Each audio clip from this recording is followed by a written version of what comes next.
Welcome to Tales from Panperipta, where clouds wear capes and dreams drift on starlit winds. Each episode brings you gentle, whimsical bedtime stories set in the vast and magical realm of Panperipta, a world full of sleepy trolls, moon-sweeping tinkers, and curious frog inventors. Whether you're here to unwind or doze off, you're always welcome in Panperipta. Take a deep breath and drift. Story 1: The Marmalade Thief of Morning Vale, featuring Queen Nibblenap. Introduction. In the honey-lit realm of Panperipta, where the air smells of fresh scones and rooftops wear mossy hats, there ruled a pint-sized monarch named Queen Nibblenap. She governed the Pocket Kingdom, a hidden land stitched between forgotten corners of pockets, between buttons and breadcrumbs, beneath the seams of things often misplaced. Chapter 1: Missing Marmalade. Morningvale was known for many things: the cheerful jingling of bicycle bells, the sleepy hum of bees, and above all, its marmalade. Golden orange and sweet as sunrise, the villagers took great pride in spreading it upon toast, crumpets, and warm buttered scones. But today, disaster. At every doorstep, from the humble thatched cottages to the grandest manor, the marmalade jars were gone. Mothers clutched empty baskets. Bakers stared at sticky fingerprints on shelves.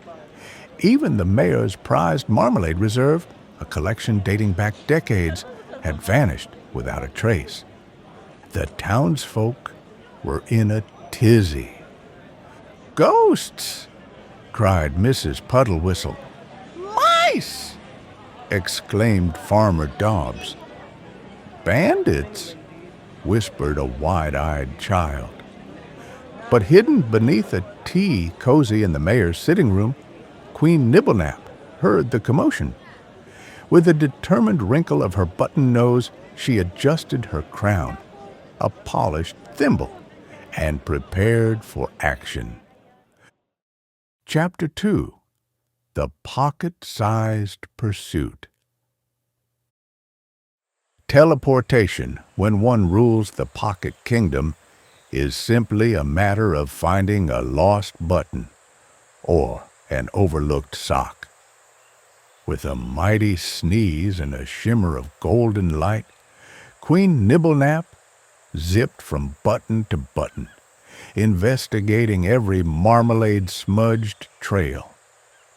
Through coat pockets and picnic baskets she traveled, peeking under hedgerows and between porch steps. A trail of orange peels led her to the Wobblewood Bridge, where sunlight dappled through the leaves like spilled honey. Below, among the reeds, lay a cozy hollow lined with moss and marmalade jars. Dozens of them. Queen Nibblenap crept closer. There, snuggled in a blanket of clover, was a plump, freckle-nosed hedgehog, with marmalade smeared across his prickles. Chapter 3: The Culprit Revealed. The hedgehog, snoring softly, clutched an empty jar like a teddy bear. Queen Nibblenap gave a royal cough. Startled, the hedgehog awoke, nearly rolling into a puddle. Oh, your Majesty," he squeaked, bowing awkwardly. "Explain yourself," Nibblenap declared, hands on her tiny hips. Blushing, the hedgehog confessed.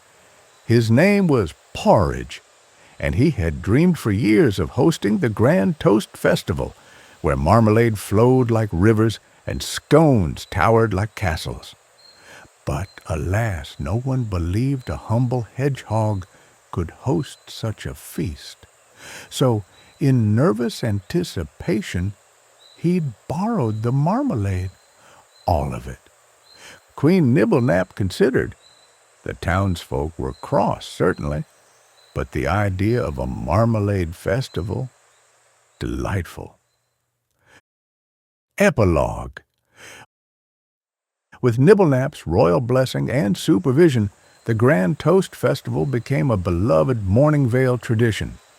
Porridge's scone towers were legendary, his marmalade plentiful, and every year Queen Nibblenap arrived via lost buttons to toast the event. This time, of course, no marmalade vanished, except into satisfied bellies. Story 2. The Dream Jars of Grundle the Gentle. Introduction. In the willow-shadowed realm of Panperipta, where bridges murmur forgotten lullabies and fireflies guide sleepy wanderers home, there dwelled a gentle troll named Grundle. Unlike most trolls, Grundle collected not pebbles or bones, but dream. Chapter 1. The Cracked Jar. Beneath the old oak bridge, shelves carved from driftwood held hundreds of glass jars. Inside shimmered the stuff of dreams, tiny starbursts of color and soft, drifting clouds of imagination. But that evening, as Grundle polished a particularly stubborn jar labeled "For Courage," he noticed a crack. Dreamlight seeped out like smoke. He frowned, his bushy eyebrows knitting together. Without that jar, brave dreams would falter. The little ones might wake with fears tangled around them like nettles. Grundle tucked the cracked jar beneath his cloak. He knew what had to be done. Chapter 2. A Journey to the Dreamsmith. The Dreamsmith resided in Stardrift Hollow, where the sky kissed the earth, and wishes gathered like dew. Grundle lumbered through fern-choked glades, over pebbled streams, pausing only to help a family of dozing field mice cross a puddle. When he arrived, twilight had settled, and the Dreamsmith awaited him. A stately owl with silver-dappled feathers perched upon an ancient workbench. "Ah, Grundle," the Dreamsmith hooted, peering at the cracked jar. "A brave dream. Leaking, that won't do." With tools of moonlight and stardust thread, they set to work.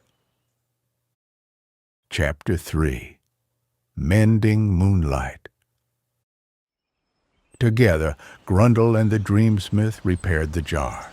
The owl wove beams of moonlight across the crack, sealing it with silvery warmth. Grundle's large hands, surprisingly delicate, helped polish the glass until it gleamed like a star caught in crystal. Before long, the Courage Dream pulsed once more, glowing amber and strong. Epilogue. Grundle returned to his bridge beneath the sleeping willows, placing the restored jar back among its kin.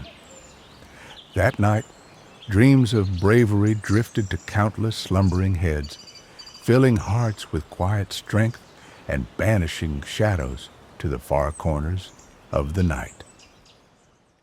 Story 3. Tilly and the Lantern of True Echoes.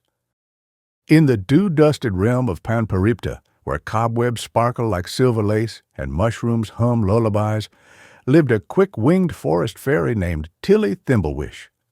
Her truth-detecting lantern had revealed more fibs than she cared to count. Chapter 1. The Whispering Contest. Each spring, the whispering contest arrived. From hedgehogs to hares, everyone gathered in the glimmering glade to trade the softest, cleverest whispers. But this year, the whispers turned sour. Falsehoods flitted like gnats. Unkind rumors tangled with hopeful secrets. The forest felt unsettled. Tilly hovered above the crowd, lantern glowing faintly. "The truth's gone wandering," she muttered, and adjusted her lantern's glass. Chapter 2. The Lantern's Test. As each contestant whispered their words, Tilly's lantern flickered in judgment. A boastful squirrel claimed he'd outsmarted an owl. Dim glow. A gossiping mouse hinted at scandal. Barely a flicker. But when a shy vole stepped forward, paws trembling, his whisper carried across the glade, "I only wish for kindness for everyone." The lantern blazed golden, brighter than sunrise. Chapter 3. The True Whisper. The crowd hushed. Kindness, a simple wish, but powerful. The forest itself seemed to lean in, leaves rustling approval. The tangled web of lies withered beneath the lantern's glow. Tilly beamed. "Sometimes," she declared, "the truest whispers are the gentlest." Epilogue. The vole's whisper became legend. The whispering contest lived on, but now it celebrated honesty, hope, and the soft, steady magic of truth. Story 4. Pibbin Fruit Snap and the Great Bubble Fiasco. Introduction. In the squelchy, croaking realm of Panperipta, where lily pads bob like umbrellas and cattails hum sleepy songs, tinkered a frog inventor named Pibbin Fruit Snap.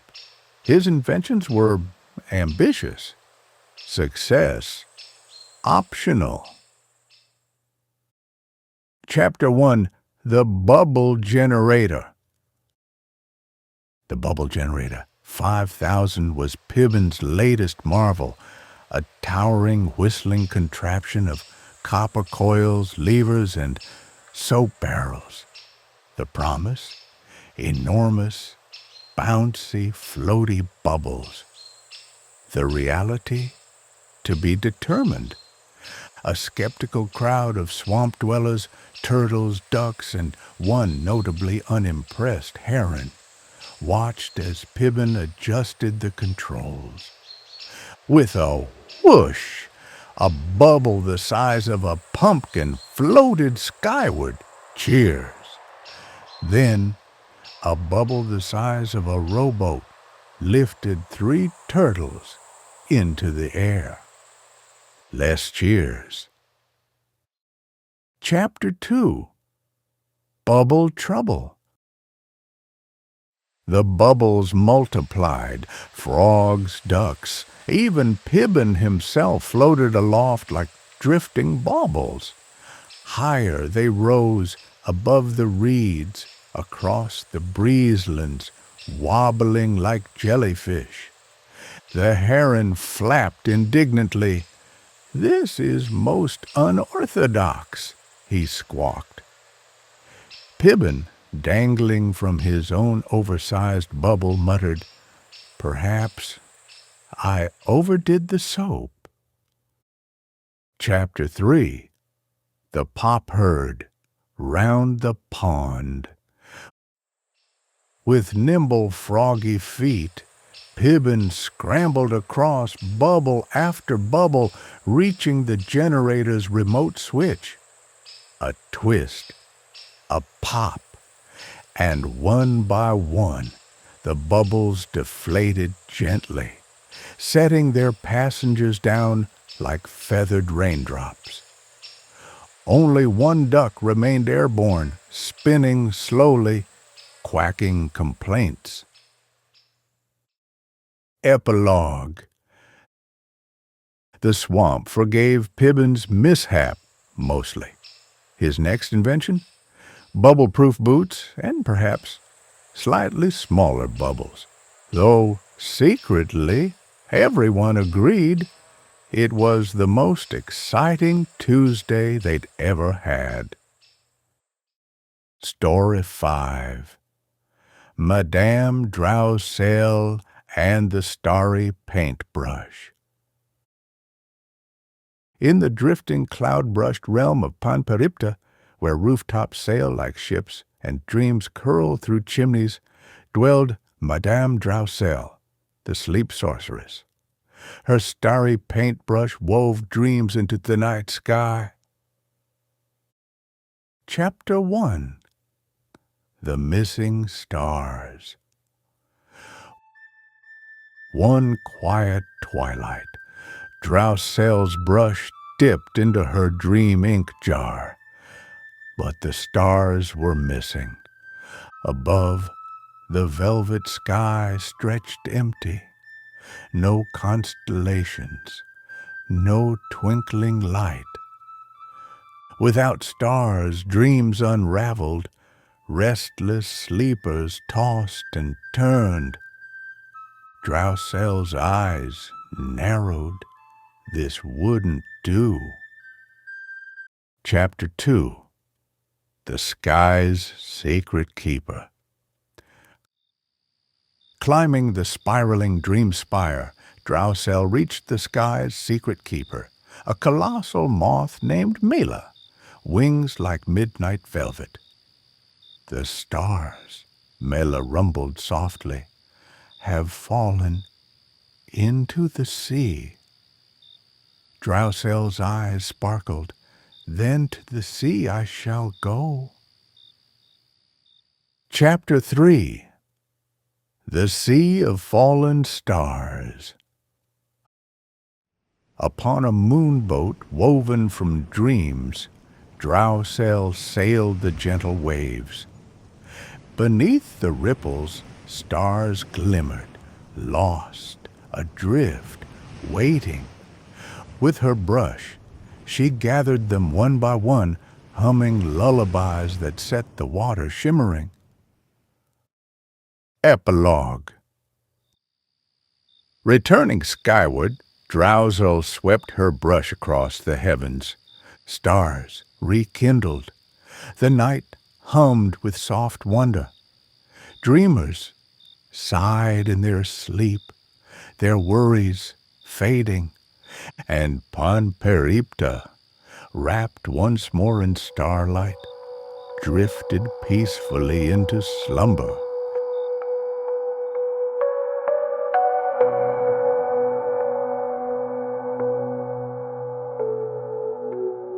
Panperipta grows quiet for now, but its skies still shimmer and its stories never sleep.